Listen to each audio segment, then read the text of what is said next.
योगी आदित्यनाथ को मैं चैलेंज कर रहा हूं कि 24 घंटे के अंदर अगर वो वाकई में योगी हैं और उत्तर प्रदेश के मुख्यमंत्री हैं तो प्रूफ दिखाएं।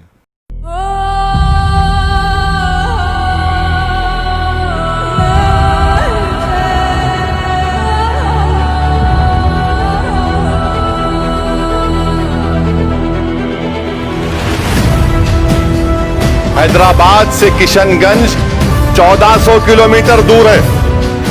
मजाक नहीं है, कुछ जज्बा होगा हमारे दिलों में जो वहां पर जाते हैं। किशनगंज को जाना खुद एक बहुत बड़ा इम्तिहान है। जैसे यूं खड़ा है हद से ज्यादा ये एड़ा है, 56 इंच का सीना ये है, धरती फाड़ के ये आया है। जोर से बोलोगे तो चीर देगा ये है सुल्तान। जैसे यूं खड़ा है हद से ज्यादा ये एड़ा है, 56 इंच का सीना ये है, धरती फाड़ के ये आया है। जोर से बोलोगे तो चीर देगा ये है सुल्तान।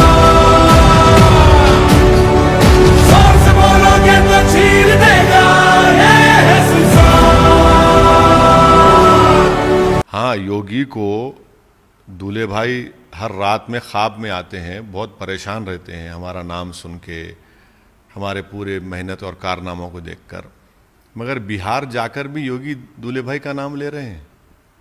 पाकिस्तान और ओवैसी, क्या योगी को नहीं मालूम कि पाकिस्तान को हमने जाकर वहाँ पर हमने पाकिस्तान में भारत के बारे में बताया था, भारत की जमहूरियत के बारे में बताया था। मगर ये योगी का फ्रस्ट्रेशन है। योगी में हिम्मत नहीं है कि हाथरस में एक दलित लड़की का अंतिम संस्कार उसके। आज एक बड़ा खुशी और तारीखी दिन है हमारी पॉलिटिकल पार्टी के लिए कि बिहार प्रदेश में MIM पार्टी को बिहार की जनता ने न सिर्फ अपने वोटों से बल्कि अपनी मोहब्बतों से इतना नवाजा कि मेरे पास अल्फाज नहीं है कि कैसे मैं उनका शुक्रिया अदा कर सकूं।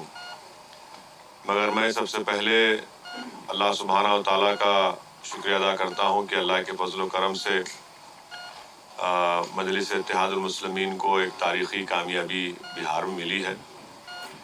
मैं साथ ही साथ जो हमारे बिहार प्रदेश के अध्यक्ष हैं जनाब अख्तर अली मान साहब का और जनरल सेक्रेटरी आफ्ताब साहब का, आदिल साहब का और तमाम बिहार के मेरे पार्टी के ज़िम्मेदारों का शुक्रिया अदा करता हूं कि उनकी बड़ी सख्त जिद्दोजहद और मेहनत रही और उसी मेहनत का नतीजा रहा कि आज हमको एक बहुत बड़ी कामयाबी हासिल हुई। साथ ही साथ में हमारे जो MIM पार्टी के ऑब्जर्वर जनाब माजिद साहब जो हैदराबाद के साबिक़ा मेयर रहे हैं, जो पिछले 5 साल से रेगुलर बिहार को जा रहे हैं और अख्तर अली मान साहब के साथ उन्होंने पार्टी को मजबूत किया है। मैं उनका और जो हैदराबाद से, महाराष्ट्र से इम्तियाज़ जलील साहब आए, डॉक्टर गफ़ार क़ादरी, सैयद मोइन, फ़िरोज़ लाला और उत्तर प्रदेश से हमारे शौकत साहब, ये तमाम लोग वहाँ पर आकर कई दिन 20 दिन कैंप किए, मेहनत किए, इनका भी मैं शुक्रगुजार हूँ। मैं इस मौके पर जनाब कुशवाहा साहब का, बहन मायावती का, देवेंद्र यादव साहब का, राजभर साहब का भी शुक्रिया अदा करता हूं कि हम लोग उनके साथ ग्रैंड डेमोक्रेटिक सेकुलर फ्रंट बनाए, हमने साथ इलेक्शन लड़ा। और मैं सीमांचल की जनता का दिल की गहराइयों से उनका शुक्रिया अदा करता हूं कि उन्होंने मजलिस के उम्मीदवारों को कामयाब किया। और मैं उनको तयक़ुन देना चाहता हूं कि हमने हमेशा इस बात को कहा है कि जब हमने बिहार में अपनी सियासी सफ़र का आगाज़ किया तो हम इस बात का वादा किए थे और आज भी हम ये कह रहे हैं कि हम सीमांचल से इंसाफ कराएंगे। सीमांचल की सरजमीन पर बसने वालों से पिछले 60 साल से इंसाफ नहीं हुआ। वो न सिर्फ बिहार बल्कि पूरे भारत का सबसे पिछड़ा इलाका है। इसीलिए सीमांचल से इंसाफ की लड़ाई ये जारी रहेगी और जो हमको सीमांचल की जनता ने हमारे उम्मीदवारों को वहाँ पर विधायक बनाया है, इंशाअल्लाह ताला हम उनके भरोसे पर पूरा उतरने की कोशिश करेंगे।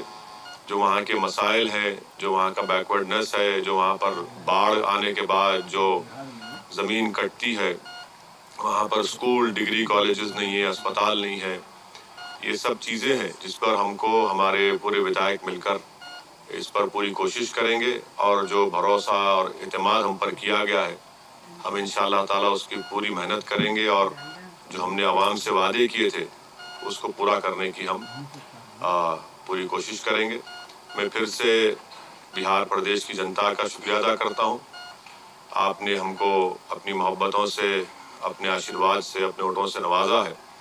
हम 21 कैंडिडेट खड़ा किए थे और उसमें से 5 कामयाब हुए।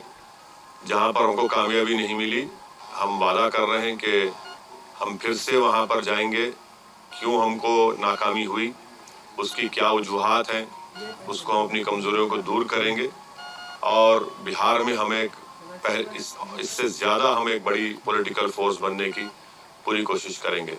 मैं साथ ही साथ बिहार की जनता का भी शुक्रिया अदा करता हूँ कि उन्होंने इस कोरोना के वायरस के दौरान भी निकल कर अपने वोट का इस्तेमाल किया।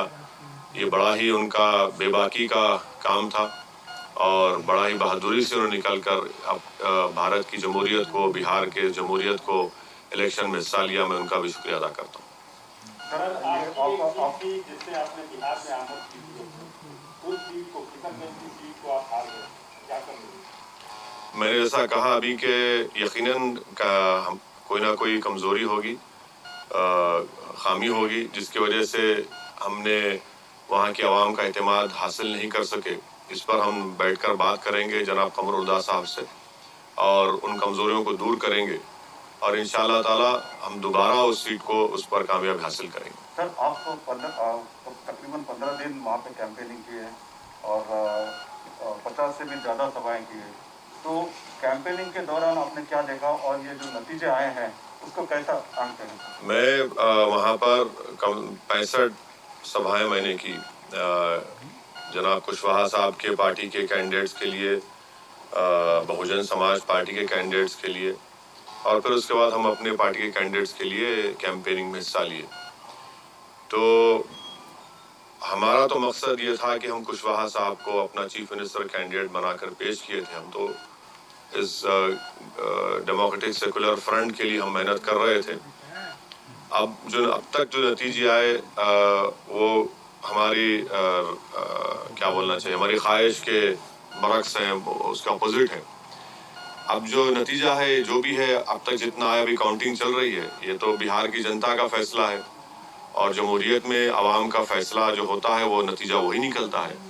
तो अब मैं कौन होता हूँ जब इतने बड़े बड़े सेफोलॉजिस्ट उनके प्रेडिक्शंस गलत निकले। तो असदुद्दीन ओवैसी तो ट्विंकल ट्विंकल लिटिल स्टार है। तो हम तो अपना जो काम करना था हम किए। अब देखिए फाइनल नतीजा जब आता है जब ही कुछ बताया जा सकता है। फाइनल नतीजा अगर जरूरत पड़ी तो क्या आरजेडी के साथ जाएंगे सर?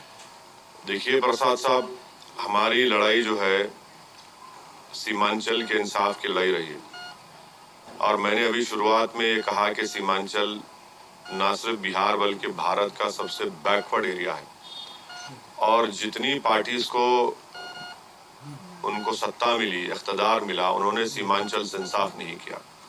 मिसाल के तौर पर जितने एजुकेशन इंस्टीट्यूट्स हैं वो या तो पटना, नालंदा या फिर दरभंगा के तरफ में बनाए गए। एम्स लाया गया तो सीमांचल को उससे महरूम कर दिया गया। एक गवर्नमेंट का अस्पताल सीमांचल में नहीं है। हर साल बाढ़ की वजह से हजारों एकड़ जमीन कट जाती है, फसल बर्बाद हो जाती है और फसल का उनको मुआवजा, जो 3 डिसमिल जमीन मिलना या उसका मुआवजा मिलना, वो नहीं मिलता। सबसे ज्यादा पलायन वहाँ के नौजवान दिल्ली, हरियाणा, पंजाब जाकर वहाँ के खेतों में काम करते हैं। तो इसलिए हमारे लिए सीमांचल का डेवलपमेंट और मैंने आपको याद दिलाना चाहता हूँ कि बहैसियत मेंबर ऑफ पार्लियामेंट मैंने एक प्राइवेट मेंबर्स बिल भी पार्लियामेंट में दिया था कि आर्टिकल 371 के तहत एक रीजनल डेवलपमेंट काउंसिल बनाया जाए, जिस तरह हैदराबाद कर्नाटक रीजन में बनाया गया था, क्योंकि जब तक वो बनता नहीं उस इलाके से इंसाफ नहीं होगा। تو सीमांचल के इंसाफ की लड़ाई हमारे लिए बहुत अजीज है, बहुत करीब है और हम उस लड़ाई को जारी रखेंगे। आपके सवाल का जवाब उसी वक्त दिया जा सकता है जब पूरे रिजल्ट सामने आ जाएंगे, किस पार्टी के पास कितने एमएलए जीते, उसके बाद हम फैसला लेने के मौके पे रहेंगे। मगर मैं आपको इतना बताऊंगा कि हमारे जो 5 एमएलए हैं और हमारे जो बिहार प्रदेश के अध्यक्ष जनाब अख्तर अली मान साहब, मैं उनसे भी बात करूंगा, उनसे भी हम लोग बात करके उनसे पूछेंगे, उनका मशवरा लेंगे और उसके बाद जब सामने पूरे नतीजे आएंगे वो देखकर फिर कुछ फैसला लिया जाएगा। अभी इस पर मैं कैसे बताऊंगा? अब देखिए, इफ्स एंड बट्स में मत बात करिए, जब पूरा नतीजा सामने आ जाएगा। अभी भी काउंटिंग चल रही है, अभी 60-70 लाख वोट अभी काउंटिंग होना बाकी है। तो हर पार्टी के पास कितने एमएलए हैं, कौन वो मैजिक नंबर 122 को पार करता है, वो देखना पड़ेगा।